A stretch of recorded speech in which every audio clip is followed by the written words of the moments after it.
Hello guys, welcome back to my YouTube channel architecture life and studies. तो अभी आप देख ही रहे हैं कि आज का जो हमारा टॉपिक होने वाला है वो होने वाला है कि बी आर्क 2024 के लिए क्या एग्जिबिलिटी क्राइटेरिया है, कौन से बच्चों के लिए कौन सा पेपर है, जेई मेन किन किन बच्चों के लिए है, नाटा किन बच्चों के लिए है। अगर कोई नए स्टूडेंट हैं जो बी आर्क 2024 की प्रिपरेशन कर रहे हैं और 12th में हैं, तो उनको मिनिमम कितने परसेंटेज लाने पड़ेंगे अपने 12th के बोर्ड में, कौन कौन से स्ट्रीम के बच्चे, जैसे कॉमर्स होता है, अपना साइंस होता है, ठीक है, साइंस भी बहुत लोग बच्चे बायोलॉजी से लेके रखते हैं, बहुत सारे मैथ की स्ट्रीम से आते हैं, ठीक है। तो कौन से बच्चे आर्किटेक्चर का फॉर्म भर सकते हैं, कौन से बच्चे architecture as a career choose कर सकते हैं, ठीक है। तो इसी टॉपिक पे आज हम बात करेंगे, जिसमें हम अपना बी आर्स 2024 के एग्जिबिलिटी क्राइटेरिया के बारे में मैं आपको एक्सप्लेन करूंगा। दो काम मैं अपने वीडियो में हमेशा आपको बोलता हूं। सबसे पहले तो आप हमारा ऐप डाउनलोड कर लो, जो कि है आर्च ओशियन, ठीक है। प्ले स्टोर पे आपको अवेलेबल मिलेगा आर्च ओशियन, स्पेलिंग एकदम सही लिखना, वीडियो पॉज करके सबसे पहले तो ऐप डाउनलोड कर लो, ठीक है। ऐप के बाद आपको हमारे टेलीग्राम ग्रुप, जो कि 2024 का ग्रुप होने वाला है, उसे आप ज्वाइन कर लो, जहां पे आपके जैसे जैसे बहुत सारे स्टूडेंट हैं जो इस बार बीआरएस 2024 की प्रिपरेशन कर रहे हैं और जम के अपनी तैयारी कर रहे हैं, जहां पे आपको फ्री स्टडी मटेरियल और बहुत सारा गाइडेंस मेरे जैसे जैसे अच्छे अच्छे फैकल्टीज से भी, मतलब कुछ मेरे जैसे आपको फैकल्टी से अच्छे तो नहीं बोल सकता मैं खुद, लेकिन अच्छे फैकल्टीज से आपको, मेरे अलावा बहुत सारे अच्छे फैकल्टीज से आपको अच्छी इंफॉर्मेशन मिलेगी, और साथ में आपके सीनियर्स भी वहां पे रहेंगे जो कि पिछले साल अटेम्प्ट दिए थे नाटा और जेई का, तो वो भी आपको गाइड वहां पे करेंगे, ठीक है। तो सबसे पहले हम देख लेते हैं कि हमारे पास दो एंट्रेंस एग्जाम है बीआर 2024 के लिए। एक तो हमारा जेई मेन है, जो कि बीआर का वाला है, और उसी के साथ बी प्लानिंग का भी पेपर होता है। जब हम सिलेबस डिस्कस करेंगे ना जेई मेन का, तब मैं आपको एक्सप्लेन करूंगा कि बी प्लानिंग में क्या क्या चीजें आती हैं और बी आर्क में क्या क्या चीजें आती है, ठीक है। तो दोनों के बारे में मैं आपको अच्छे तरीके से एक्सप्लेन करूंगा। अब हम बात करते हैं नाटा 2024। देखो, एक और हमारा जो पेपर है वो नाटा है। जेई मेन कौन कंडक्ट कराता है? एनटीए कंडक्ट कराता है, सेंट्रल गवर्नमेंट कंडक्ट कराती है, और सेंट्रल गवर्नमेंट की ही एक बॉडी है सीओए, जो है काउंसिल ऑफ आर्किटेक्चर, जो कि नाटा कंडक्ट कराती है, ठीक है। तो दोनों की एग्जिबिलिटी क्राइटेरिया जो है वो अलग अलग है, दोनों के बारे में डिस्कस कर लेंगे। सबसे पहले हम जेई मेन पेपर 2 की बात करते हैं कि जेई मेन पेपर 2 में 2024 में आपके लिए क्या एग्जिबिलिटी क्राइटेरिया रहने वाली है। तो सबसे पहला ये है कि कौन कौन से बच्चे फॉर्म भर सकते हैं जेई मेन पेपर 2 का। जेई मेन पेपर 2 का या फिर जेई मेन का फॉर्म वही बच्चे भर सकते हैं जो 2022 में जिन्होंने 12th पास आउट किया, या 2023 में पास आउट किया, या फिर 2024 में, मतलब पिछले ये साल 2024 में जो बच्चे पास करेंगे वो भर सकते हैं, जो पिछले साल पास कर चुके हैं, मतलब जो ड्रॉपर है, और उससे भी अगर एक साल पुराने ड्रॉपर हैं तो वही सिर्फ और सिर्फ जेई मेन पेपर 2 का फॉर्म भर सकते हैं। इसके अलावा जो बच्चे हैं, ऐसा नहीं है कि वो बी आर्क नहीं कर सकते, वो बी आर्क कर सकते हैं, लेकिन जेई मेन का फॉर्म नहीं भर सकते क्योंकि वो उसके लिए एलिजिबल नहीं है, ठीक है। इससे हमें कहां कहां एडमिशन मिलती है? एनआईटीज, आईआईटी और जीआईएफटीएस, एनआईटीज, ट्रिपल आईटीज वगैरह में एडमिशन मिलता है जेई मेन से हमें। लेकिन जो इसके लिए मिनिमम स्टैंडर्ड क्राइटेरिया है कि आपको 12th में 75% रखना पड़ेगा, ठीक है।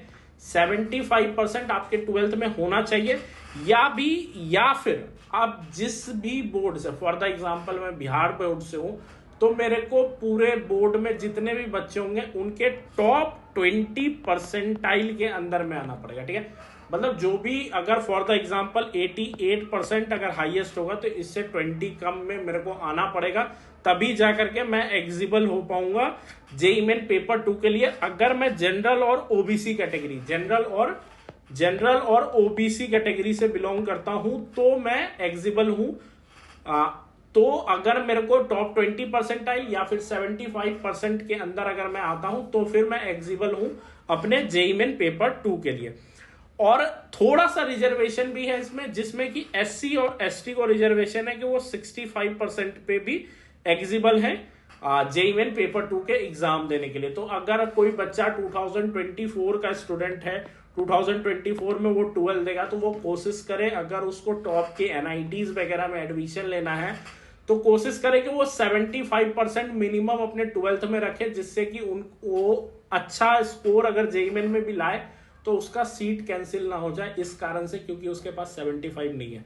तो टाइम आपके पास बहुत कम है, प्रिपरेशन आपको बहुत ज्यादा करना है, ठीक है।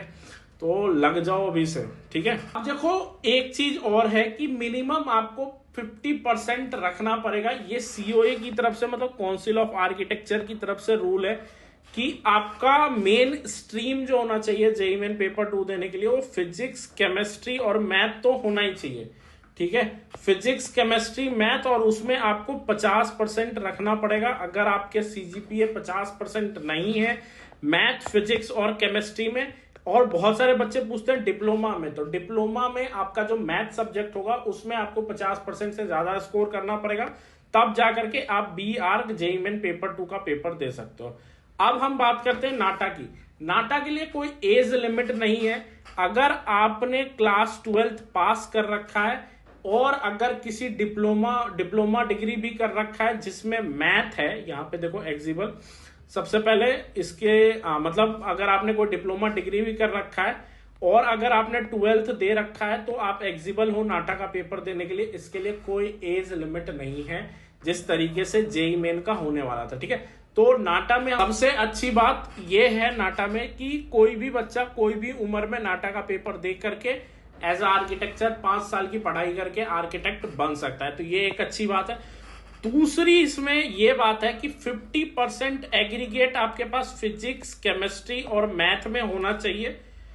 फिजिक्स, केमिस्ट्री और मैथ में, मतलब मैथ में आपके 50 एग्रीगेट होना चाहिए। Math plus physics plus chemistry में आपके पास 50% होना चाहिए।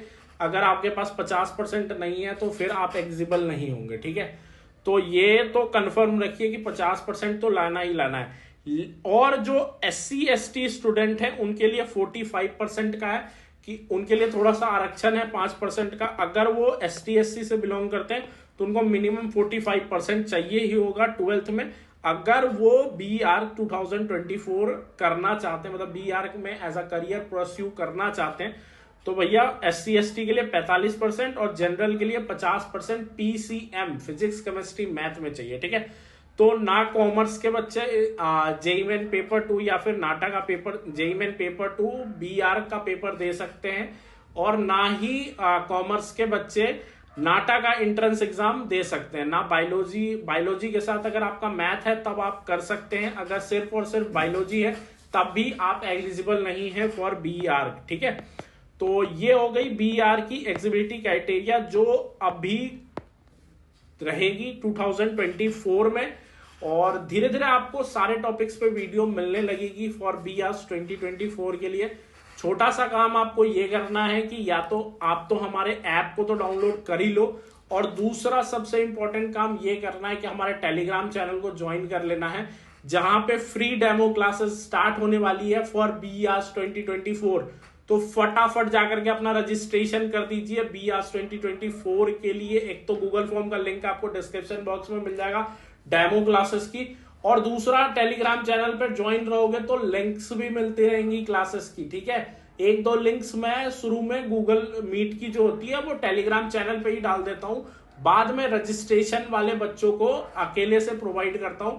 ऐसे तो पहले तो टेलीग्राम ग्रुप पे रेगुलर लिंक्स जाते रहती है, कभी मन कर जाता है किसी टीचर को पब्लिक क्लास लेने का तो वो लिंक्स भेजते रहते हैं टेलीग्राम पे, ठीक है। तो आप जुड़ करके क्लासेस वगैरह ले सकते हो, ठीक है। बाकी चैनल को सब्सक्राइब करके रखिएगा और बेल आइकन के साथ रखिएगा। आगे जो भी अपडेट आएगी नाटा जेईई के रिगार्डिंग आपको मेरे चैनल पर रेगुलर मिलती रहेगी, ठीक है। कोई 1-2 दिन की वीडियो नहीं है कि आज बनाना शुरू किया कल, मतलब ये बहुत लंबी एक समय से मैं वीडियो बनाता आ रहा हूं। 2021 मैंने कवर किया, 2022 मैंने कवर किया है, मैंने 2023 कवर किया है, और आप लोगों के बहुत सारे प्यार से मैं आज 2024 भी BArc का कवर करने जा रहा हूं, ठीक है। तो इसी तरीके से प्यार दिखाते रहिए और मैं भी जितना हो सकेगा अपनी तरफ से आप लोगों के लिए मेहनत करता रहूं।